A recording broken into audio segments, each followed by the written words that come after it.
Halo Sobat JPW, ketemu lagi dengan saya Togu. Pada video kali ini, saya ingin sharing ya pertanyaan dari salah satu subscriber kami ya yang bertanya, Bang, tolong jelasin dong bagaimana sih tata cara perizinan ya, dokumen perizinan dan perpajakan untuk kedai kopi atau kafe.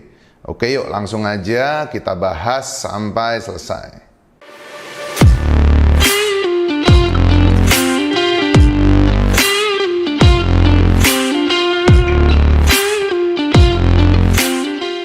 Mungkin di antara Sobat JPW sekalian ada yang ingin membuka kedai kopi atau kafe, tapi masih bingung nih, kira-kira dokumen perizinan yang dibutuhkan apa aja ya?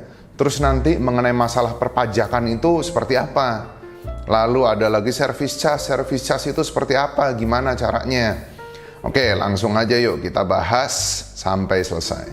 Sebenarnya membuka kedai kopi atau kafe itu nggak sulit sih masalah perizinannya. Ya, apalagi kalau kita sifatnya perorangan, ya, kedai kopi atau kafe, entah itu kecil atau besar, ya biasanya yang kecil itu perorangan gitu ya. Itu nggak sulit sama sekali sih. Ya, biasanya yang dibutuhkan itu hanya surat keterangan dari RT dan RW, ya, bahwa tempat kita itu dijadikan kedai kopi atau kafe. Biasanya sih hanya itu aja, buka ya tinggal buka aja. Ya, tinggal menjalankan operasional seperti biasa. Ya, jadi kalau untuk perorangan, itu biasanya yang dibutuhkan itu hanya surat keterangan dari RT atau RW. Mungkin kalau lokasinya bukan di lokasi komersil, di perumahan, itu bisa juga minta surat keterangan persetujuan dari tetangga, itu juga biasanya diminta gitu ya. Jadi kalau untuk perorangan sebenarnya nggak terlalu sulit ya, tinggal kontak RT RW setempat ya, bilang kita mau buka kafe, mau buka kedai kopi ya, kita minta surat keterangan dari mereka, ya persetujuan juga dari mereka, dari tetangga, itu biasanya udah cukup ya, kita udah bisa langsung running, udah bisa langsung jalan. Jika atas nama perusahaan, ya misalnya JPW Cafe and Resto ya di JPW sendiri, yang kami lakukan itu adalah, yang pertama, kita mengurus surat domisili ya, domisili usaha.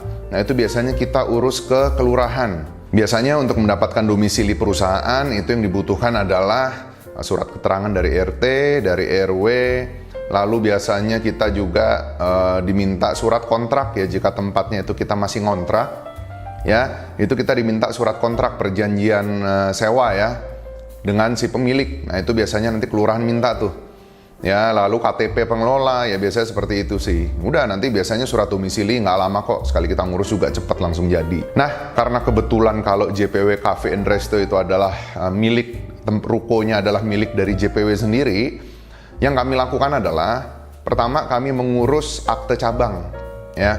Jadi alamat itu ya kita daftarkan sebagai cabang dari PT JPW Indonesia ya, itu kita urus ke notaris ya. Setelah keluar akte baru kita mengurus domisili usaha ya. Kita itu ya kayak tadi yang pertama ya, minta surat keterangan dari RT RW, lalu kita urus ke kelurahan ya. Nanti biasanya karena itu punya kita, yaitu kita nanti diminta tuh tadi tuh aktenya, terus SHM-nya atau HGB-nya ya atas nama dari PT tersebut. Biasanya seperti itu. Jadi gampang sih, entah itu perorangan ataupun perusahaan, intinya yang dibutuhkan itu hanya surat keterangan dan surat izin domisili usaha ya, itu aja sih sebenarnya ya. Untuk perusahaan jika itu sudah ada, udah bisa langsung running ya. Kalau untuk perorangan ya cukup dari keterangan RT RW aja bisa langsung running ya. Kalau emang tempatnya lokasinya bukan di daerah komersil, di komplek perumahan, ya mungkin minta surat persetujuan dari tetangga ya bahwa kita ingin mengadakan usaha dan tetangga setuju. Lalu ya tadi kita udah bahas semuanya masalah dokumen ya, dokumen perizinan ya, nggak susah ya. Jadi Sobat JPW nggak perlu takut kalau udah punya rencana buka kafe, buka aja udah, jalan aja ya, berjalan aja dulu, nanti kalau ada yang kurang-kurang tinggal disempurnakan ya. Lalu bagaimana dengan perpajakan ya?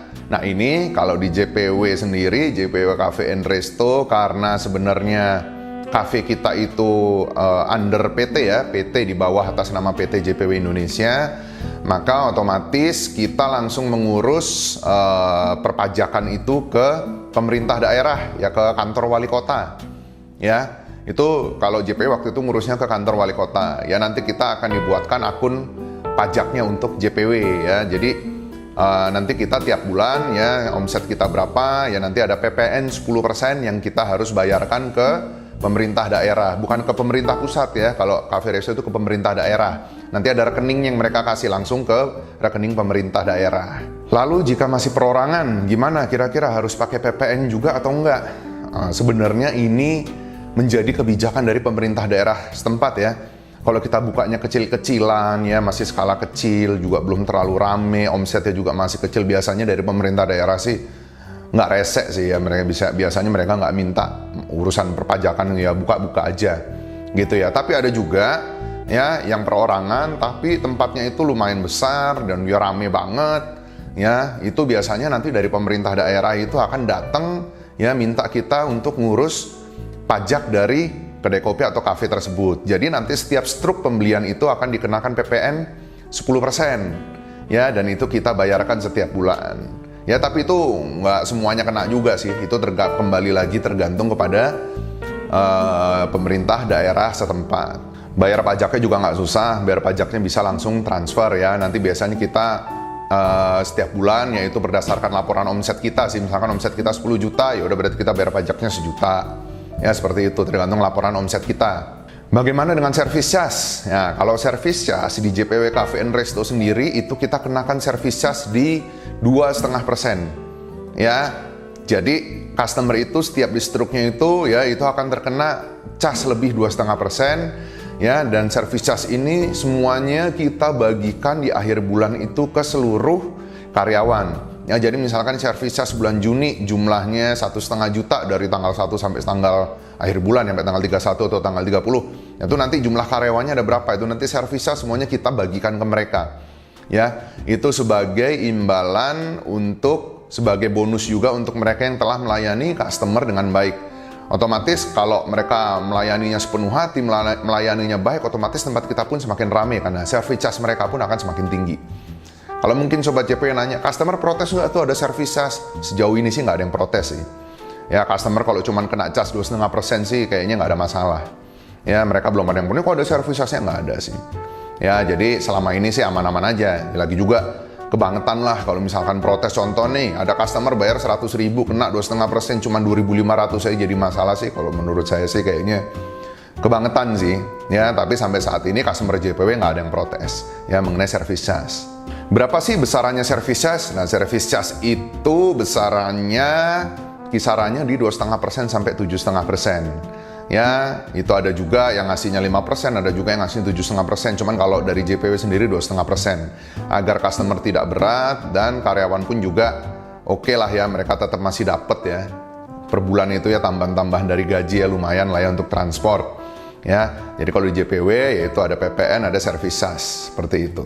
Nah, kurang lebih itulah penjelasan mengenai dokumen perizinan yang dibutuhkan, begitu juga dengan perpajakannya, itu nggak sulit sama sekali, ya udah tinggal buka aja, lalu nanti ngurus ya ke RT, ke RW ya surat keterangan, kalau perusahaan bisa juga ngurus izin domisili ke kelurahan, itu semua nggak susah, prosesnya cepet. Ya sekarang ASN pegawai negeri ya di kelurahan pun juga cepet kok untuk bantu kita untuk ngurusin dokumen seperti itu. Lalu untuk pajak ya, jika masih perorangan, masih kedai kecil biasanya tidak dikenakan pajak, tapi kalau udah ya, atas nama di bawah nama PT ya, apalagi kafenya cukup besar, itu biasanya akan dikenakan pajak 10%. Dan untuk service charge itu kisarannya antara 2,5% sampai 7,5%, yaitu tergantung kebijakan dari manajemen dari masing-masing kedai kopi atau kafe kalian. Service charge murni diperuntukkan untuk dibagikan semuanya sama rata ya, atau terserah mungkin ada porsi tertentu untuk seluruh karyawan kita. Oke, sekian dulu video dari saya ya mengenai dokumen perizinan dan perpajakan untuk kedai kopi atau kafe. Semoga video ini bermanfaat dan bisa menjawab pertanyaan dari Sobat JPW semua yang mungkin masih bingung atau masih ragu. Ya, nanti takutnya izinnya sulit atau seperti apa. Nggak sulit, buka-buka aja. Ya, semoga kedai kopi atau kafe dari Sobat JPW semua menjadi sukses, semakin lama semakin besar dan punya cabang di mana-mana. Untuk Anda yang ingin berinteraksi langsung dengan saya, ya bisa follow Instagram saya di togu.jpw. Ya, silakan Sobat JPW nanti meninggalkan DM ya di Instagram saya kalau saya ada waktu, ya pasti saya akan baca dan saya akan balas. Terima kasih sudah menonton video ini sampai selesai. Support terus channel YouTube JPW Indonesia dengan memberikan like dan subscribe. Terima kasih.